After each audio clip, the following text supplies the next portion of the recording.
Hello, this is Russ, and I realize I haven't done any book wrap-ups since the year started, so this is all the books I've read in 2020 so far.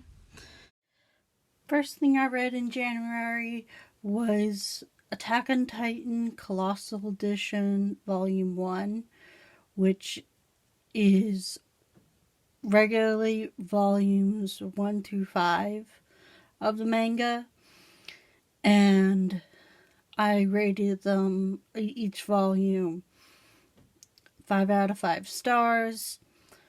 Attack on Titan is a what if humanity is at the brink of extinction, hiding behind walls while these giant titans roam the earth, waiting to eat people. I enjoyed the anime so much that I wanted to read the manga, and so this year I decided I'm going to read all of the manga up until what is the newest chapters coming out. Next, I read Attack on Titan No Regrets, which is a prequel to the timeline in Attack on Titan, where it follows one of the characters and how they ended up in the Survey Corps. And yeah, I vastly enjoyed this. I gave it 5 out of 5 stars. Next, I read Crown of Feathers by Nikki Palpretto. It's about Phoenix Riders, and they are part of this rebellion against this empire, but really we're not too much into overthrowing the empire in this book. It's more of training to become Phoenix Riders in secret, and this is probably one of my favorite books of the year. I was blown away by how well this book was for a debut novel, and I rated it 5 out of 5 stars. Next, I read King of Scars by Leigh Bardugo, which takes place after her 2 other series, the Grisha trilogy and the Six of Crows duology. As we follow characters that appeared in both of those series. I can't really get too much into what this is about because of spoilers for the previous series, but it's about Nikolai and Nina, and I thoroughly enjoyed this. I gave it a 4 out of 5 stars. I know some people felt that it was very fillery and it wasn't very climactic, but I enjoyed it nonetheless. Next, I read I Wish You All the Best by Mason Deaver. This book is about Ben, a non-binary teen coming out to his parents, subsequently getting kicked out, and going to live with his older sister, who pretty much ran off when she was 18 and lived her life without the family. And this has just been going to a new school and making new friends and discovering who they is.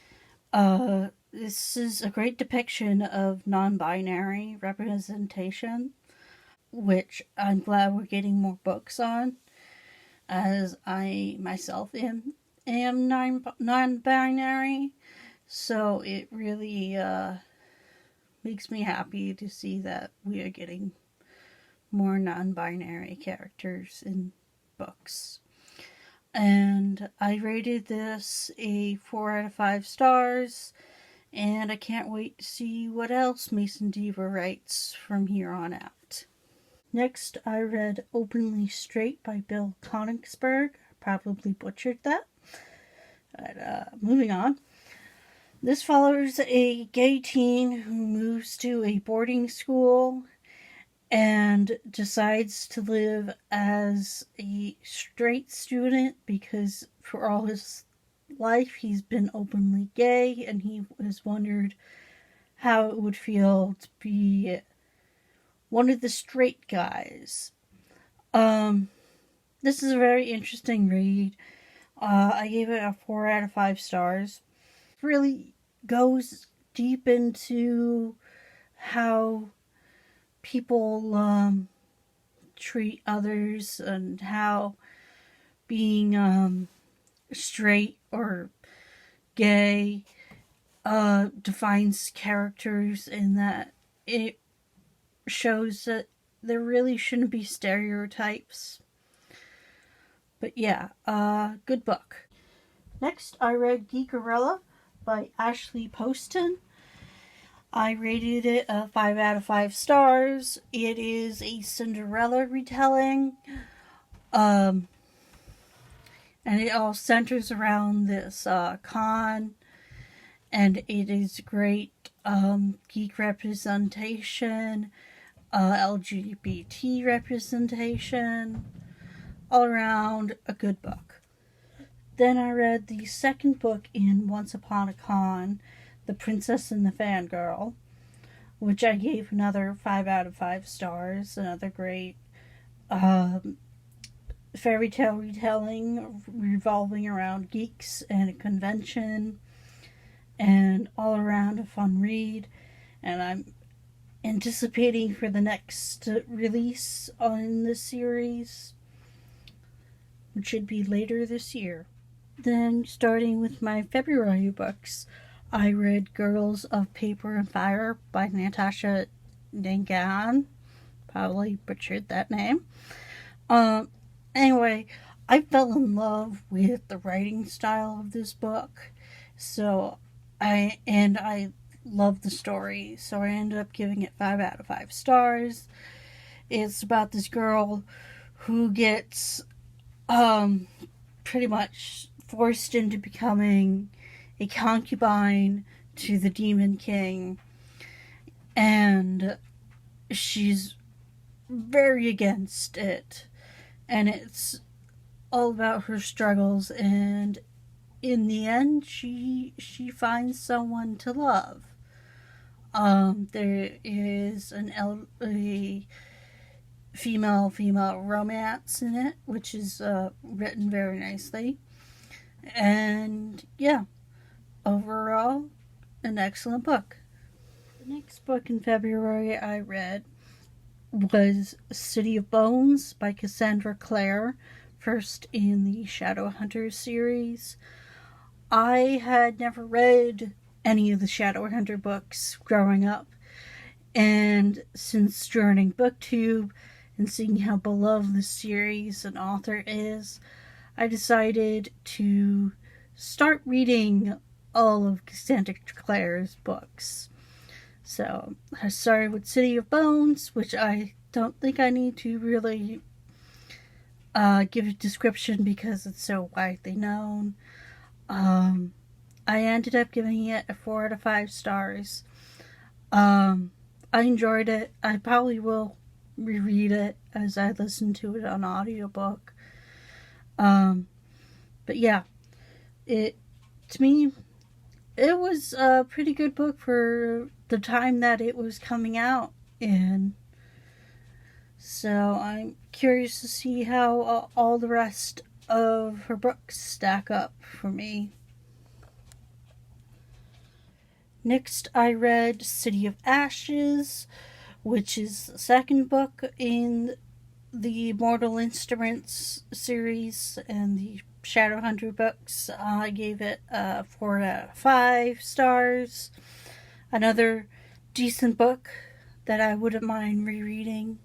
Next, I read City of Glass, which is the third book in the Mortal Instruments series. And it's another 4 out of 5 stars for me. Then I decided to venture into the Infernal Devices with Clockwork Angel, which I gave a 4 out of 5 stars to as well. So far, all these books, I'm enjoying them, but I'm not loving every bit about them. But I'm enjoying them enough more than them being just average books. Then I read City of Fallen Angels, and this is where I think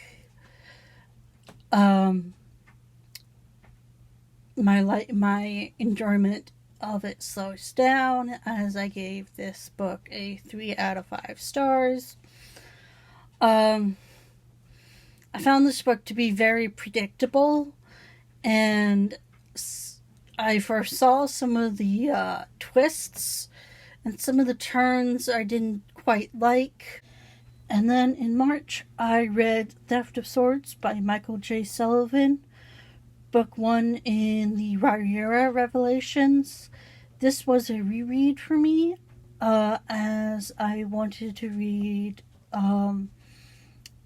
other Rariera books that had come out, and I had forgotten about the series, so I wanted to refresh my memory on what had transpired in these books. And this reread, I gave it 5 out of 5 stars.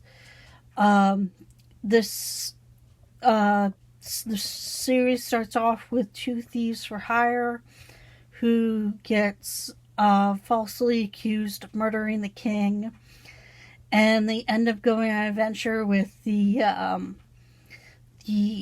crown prince to protect him. And there is a wizard, and yeah, it is a crazy ride, but it's a very fun book. It's a light-hearted fantasy, so if you want to read something that's not like all blood and gore fantasy, hard-hitting books, this is a good book to start off going into fantasy. Then I read The Heart of Flames by Nikki Palpretto. Like the first book, I adored this book. It follows the events of Crown of Feathers, and there's just so much of this world I want to see more of, and to get to know these characters even more and see how they progress and how they have relationships with each other and everything. It's excellent, excellent, excellent. 5 out of 5 stars. Can't wait for the next book in the series. And the last book in March that I read is Attack on Titan, The Harsh Mistress of the City, Part 1, which is a novella to the Attack on Titan series. I gave it a 3 out of 5 stars, mainly because I was listening to the audiobook, and they had basically other sounds in it, like people would be running, you hear footsteps and people screaming and all that, and it was very distracting. And overall, I felt it didn't really give anything to the Attack on Titan world, so that's why I rated it. But I didn't completely dislike it, so that's why I gave it a 3-star middle of the road rating. And that's all the books I have read since the beginning of the year. My April wrap-up will be coming out shortly, and I'll see you soon. Don't forget to subscribe if you haven't subscribed.